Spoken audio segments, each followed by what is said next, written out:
Alright, so I'm gonna show you how to make an Epotato. Yes, an Epotato. Epotato. Such loud. Go away. For ease of use, I will be using the microwave, or for ease of cooking. You, however, could use the stove if you know what you're doing to make potatoes, baked potato kind of stuff on the stove. For this, you will need potatoes, a plate, a bowl, pepperonis, bacon bits, or your favorite toppings. I often use ham cubes or mini pepperonis, etc. Salt and pepper. Chives, or in lieu of chives for me, I have a bacon and chive perfect pinch mix. Why not? Your favorite butter or margarine. Your favorite shredded cheese, or some sort of cheese topping. A microwave toaster oven. Conventional microwave something. A butter knife. 2 butter knives. And a fork. That's still a little fork.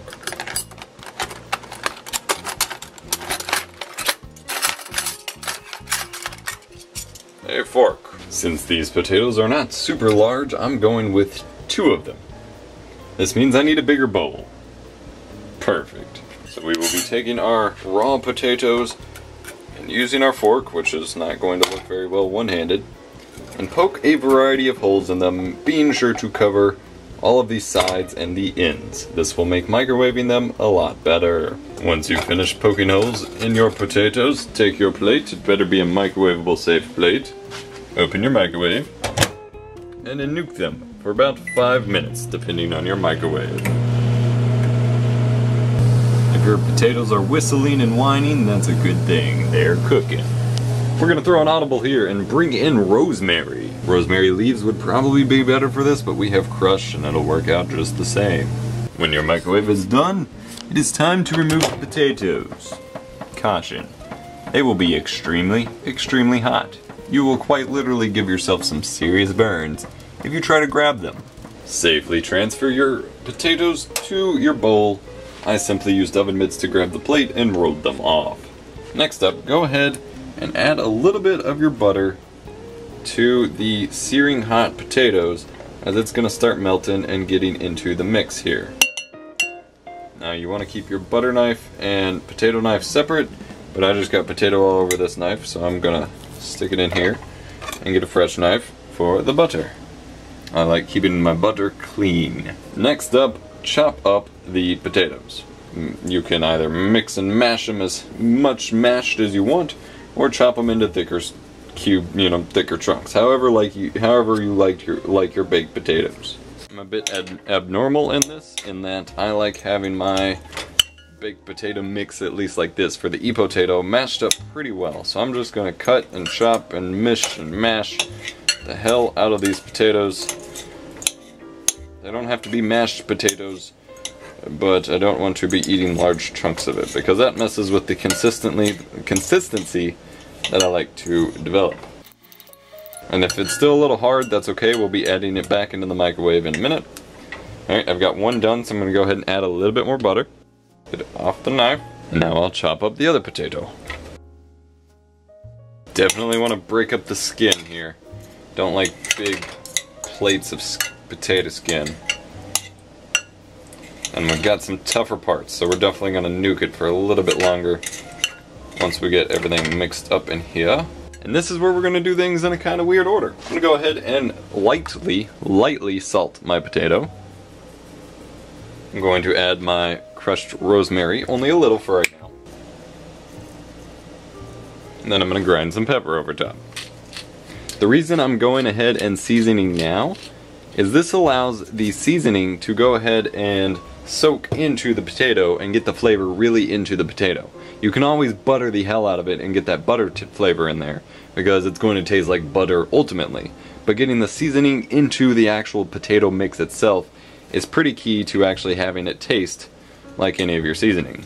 Putting it on top honestly just gets overwhelmed by the butter. Go ahead and cooking it into the potato layer itself really helps get that taste in there. And again, I'm not adding a whole lot right now. We will certainly add more on top, but just wanted to get some in there to soak into the potato itself.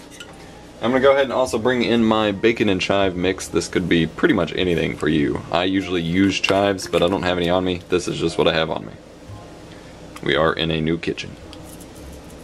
Just lightly sprinkle it in there. We're not gonna use a whole lot of this because chives make the potato a lot saltier, and we're gonna add some bacon bits as well, which is gonna bring out the actual bacon flavor. So I'd say for me, that's it for the actual bacon and chive mix. We're gonna come back to rosemary and salt and pepper in a minute. Alright, next we're gonna add quite a bit more butter. You can actually use a spoon for your butter.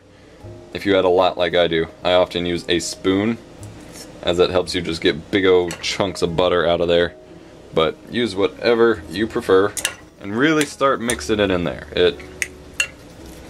It'll all melt and come together, but you're gonna get a lot more consistency if you're mixing it in as you know, add it in, because the potato's hot as hell, as I mentioned earlier, and so it'll already start melting it before you even cook it again.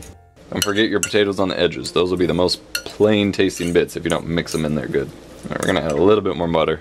Since we have 2 potatoes, it takes a lot to really cover all that ground. And potatoes grow in the ground, so cover all that ground is almost like a pun, but it's not. It's not a pun. Alright, next up is our meats. I do have some pepperoni here.